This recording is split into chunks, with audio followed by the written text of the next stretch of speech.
ये कहानी एक रईस परिवार की लड़की जिसका नाम सुमन है और दूसरी ओर एक मध्यम परिवार का लड़का जिसका नाम अमित है। दोनों एक दूसरे से बहुत अलग हैं, लेकिन क्या उन्हें एक दूसरे से प्यार हो पाएगा? चलिए जान लीजिए आप खुद ही। सुमन बचपन से एक आलीशान घर, गाड़ी और रहन-सहन में पली बढ़ी। वहीं अमित बचपन से अपने परिवार को संघर्ष करते देख बड़े होते उससे अपने जिम्मेदारी का एहसास होने लगा। ज़्यादा पैसे न होने के कारण से वे ज़्यादा पढ़ लिख ना सका। छोटे से कार कंपनी में काम करने लगा। वहीं दूसरी ओर सुमन अपनी ज़िंदगी घूमने मस्ती में बिताने लगी। एक दिन आया जब दोनों का एक दिन अमित का कार को टेस्टिंग करने निकला। वहीं सुमन अपने दोस्तों के साथ कार में घूमने निकली। थोड़ी दूरी पर जाकर सुमन का गाड़ी खराब हो गया और उसी वक्त अमित ने देखा कि कोई वहां लिफ्ट मांगते हाथ दिखा रहा है। अमित गाड़ी साइड में कर उतर के सुमन की ओर गया। फिर क्या सुमन ने उससे देख पूछने लगी, क्या आप हमें थोड़ी दूर तक छोड़ सकते हैं? अमित उसकी बातों को सुन के चुपचाप गाड़ी की ओर गया और गाड़ी चेक करने लगा। ये देख सुमन को अच्छा नहीं लगा कि वो किसी से पूछ रही है और अमित उसका जवाब नहीं दे रहा है। अमित कुछ देर बाद बिना किसी से कुछ कहे चले जाता है। यह देख सुमन को कुछ समझ नहीं आया। तभी पीछे से आवाज़ आते हैं, सुमन गाड़ी चालू हो गई, अंदर आ जा। ये सुन सुमन उससे शुक्रिया करने जाती, तब तक अमित निकल चुका था। सुमन फिर गाड़ी में बैठ चले जा गई। एक दिन आया जब सुमन का जन्मदिन था और वो हर साल की तरह अपने परिवार के साथ मंदिर गई। वहाँ उसने अमित को फिर से देखा। वो देखते ही उसके पास गई, उससे उस दिन के लिए शुक्रिया कहने। ये सुन अमित ने उससे देख मुस्कुरा दिया। ये देख सुमन ने अमित से पूछा, क्या तुम बोल नहीं सकते? वो दिन भी मैंने पूछा था, अब भी कुछ नहीं बोले। आज भी जब मैं खुद आई तुम्हारे पास तुम्हें शुक्रिया कहने, तो आज भी बस मुस्कुरा दिए और ना कुछ कहा। फिर अमित ने कहा कि मुझे देर हो रही है, लेकिन मैंने वहाँ तुम्हें देखा कि तुम लिफ्ट मांग रहे थे, इसीलिए मैंने गाड़ी रोककर तुम्हारी गाड़ी ठीक करने चला आया। फिर दोनों के बीच बातें चलने लगी। फिर अमित को देर हो रही थी तो अमित ने कहा कि अब मुझे जाना होगा, मुझे ऑफिस के लिए लेट हो रहा है। जाते जाते अमित ने उससे दोस्ती की हाथ बढ़ाया, कहा कि क्या हम दोस्त बन सकते हैं? ये सुन सुमन ने कहा, मुझसे दोस्ती? मैं हर किसी से दोस्ती नहीं करती। ये सुन अमित ने हंसते हुए कहा, चलो ठीक है, कोई नहीं, वक्त बताएगा कि दोस्ती करते हो या नहीं। आप ये बोल के वो चल दिया और वहाँ सुमन भी अपने घर की ओर निकल पड़ी। कुछ दिनों बाद सुमन और अमित एक मॉल में मिलते हैं। अमित देख सुमन से पूछा, तुम यहाँ कैसे? सुमन देखते हुए, बस यहीं घूमने के लिए आई हूँ। तुम्हारा आज ऑफिस नहीं है जो यहाँ आए हुए हो? अमित ने कहा, आज बस जल्दी काम ख़त्म हो गया था तो सोचा थोड़ा घूम लूँ। फिर दोनों एक कैफ़े में गए, वहाँ बातें करने लगे। सुमन ने अमित से कहा, अपने बारे में बताओगे कुछ? अमित हंसते हुए कहने लगा, मैं क्या बताऊं अपने बारे में? मेरा तो बस एक सादा ज़िंदगी है, जहां रोज़ सुबह ऑफिस जाता हूं और शाम को घर जाकर कुछ न कुछ काम कर लेता हूं। बस फिर खा के सो जाना, फिर वहीं घूमने। सुबह फिर से। फिर अमित ने पूछा, आप क्या करते हो यार? ये सुन सुमन हंसने लगी और कहा, मुझे कुछ करने की ज़रूरत ही नहीं पड़ती, बस बिना कुछ किए ही मिल जाता है, तो क्या करूँगी मैं कुछ? फिर अमित ने कहा, अच्छा है, फिर तो हम बहुत अलग हैं हुए। ये सुन सुमन ने कहा, हाँ अलग तो है, हम फिर भी तुम्हारे साथ बैठी हूँ यहाँ। फिर अमित ने कहा, बैठी हूँ मतलब यह अलग है तो सिर्फ रहन सहन से, बाकी हम दोनों एक ही हैं। अगर तुम दिल से किसी के बारे में सोचोगे तो तुम्हें कोई अलग नज़र नहीं आएगा। ये सुन सुमन ने कहा, ये दिल कुछ नहीं होता।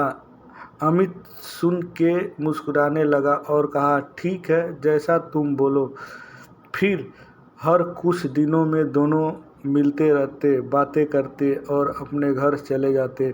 धीरे धीरे दोनों में बातें बढ़ने लगी और दोनों रोज़ मिलने लगे। अमित ऑफिस से निकल के माल चले जाता और वहाँ सुमन उसका इंतज़ार करती रहती। फिर एक दिन सुमन ने कहा कि मुझे एक पूरा दिन तुम्हारे साथ रहना है, देखना है कि क्या करते हो तुम पूरा दिन। फिर एक दिन अमित का छुट्टी था ऑफिस का, तो उसने सुमन को मिलने के लिए बुला लिया। फिर अमित हमेशा की तरह पहले मंदिर गया, फिर वहाँ से आने के बाद मैदान गया। वहाँ छोटे छोटे बच्चे खेल रहे थे, वहाँ अमित उसके साथ खेलने लगा। फिर कुछ देर बाद अमित वहाँ से आश्रम गया, जहाँ वो हमेशा लोगों को खाना खिलाता, उसका कुछ देर देखभाल करता, फिर चले जाता। फिर वहाँ से वह निकलने के बाद अपने घर आया और अपने माँ को बिठा के घर का बचा हुआ काम ख़त्म किया। फिर रात हो गई और उसने सुमन को घर छोड़ आया और कहा, ये रहता है मेरा छुट्टी का दिन और यही है मेरी आम जिंदगी, जहाँ जितना हो पाता है उतना मैं करने की कोशिश करता हूँ। ये सुन सुमन बिना कुछ कहे चले गई और पूरी रात सोचते रही। ऐसे ही लोग होते हैं जहाँ अपना छोड़ दूसरे के बारे में इतना सोचते हैं। और एक मैं जो आज तक अपने माँ पापा की मदद तो दूर, आज तक पूछा भी नहीं कि वे कैसे हैं, वो करते क्या है।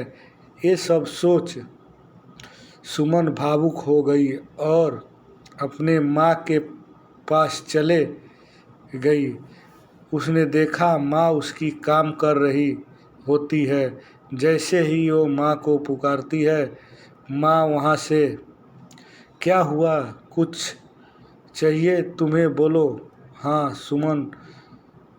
ये सुन सुमन और भावुक हो गई और माँ को कहते हुए, नहीं कुछ नहीं, बस यूं ही आई थी और यहाँ से चले गई।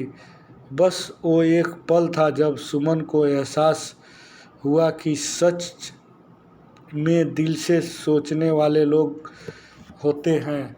फिर क्या मानो सुमन की दुनिया ही बदल गई। अगली सुबह वो पापा के पास गई और कहने लगी, आज से मैं भी आपके साथ ऑफिस जाऊंगी, मुझे भी आपके काम का बोझ उठाना है। ये सुन पापा सोच में रह गए कि क्या हो गया मेरी बेटी को आज।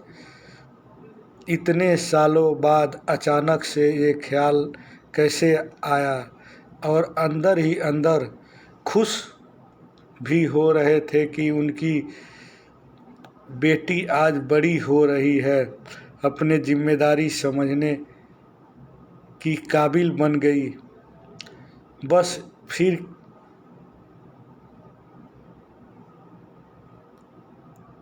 शाम को हमेशा की तरह वो अमित से मिलने चले गई।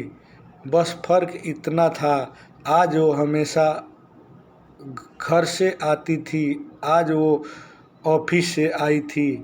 ये देख अमित को खुशी हुए और उसने सुमन से पूछा, तो दिल होता है ना। ये सुन सुमन हंसने लगी और उससे माफ़ी मांगते हुए उससे फिर से शुक्रिया कहा कि उसके वजह से आज वो अपने आप को पहचान पाई है कि उसकी ज़िंदगी क्या थी और वो किसे समझ बैठी।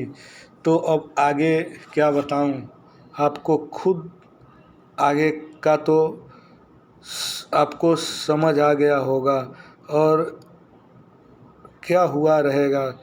हर कहानी की तरह दोनों को अंत में एक दूसरे से प्यार हो गया और दोनों एक दूसरे के साथ रहने लगे। अमन को एक साथी की ज़रूरत थी जो उसे समझे, प्यार करे, और सुमन को सच्चाई की एक जिम्मेदारी की ज़रूरत थी जो उससे अमित ने दिखा दिया। जाते जाते मैं आपको एक बात बताना ही भूल गया। दोनों एक दूसरे से मिले, बातें किए, घूम रहे एक दूसरे के साथ, लेकिन अभी तक दोनों ने एक दूसरे से अपना नाम नहीं पूछा। ना अमित ने पूछा कि आपका नाम क्या है और ना ही सुमन ने और अमित से कभी भी उसका नाम पूछा। तो इस कहानी का अर्थ यही था कि किसी की पहचान जानना या पूछना ज़रूरी नहीं, ज़रूरी बस यह है कि आप बिना जाने उसका आप बिना जाने कितना उस पर यकीन करते हो और उसकी मदद करते हो। सुमन एक ऐसी लड़की थी, हमेशा से घूमना पसंद था और ये सब अच्छा लगता था। और अमित एक ऐसा लड़का था जिसे उसकी जिम्मेदारी उसे पकड़ी रहती। दोनों एक दूसरे से काफ़ी अलग थे, लेकिन अंत वही एक दूसरे के लिए बन गए। तो प्यार कभी भी और किसी से भी हो जाता है। आपको ना उसके लिए अपनी जिम्मेदारी से भटकना है और ना ही उसके लिए कुर्बानी देनी है।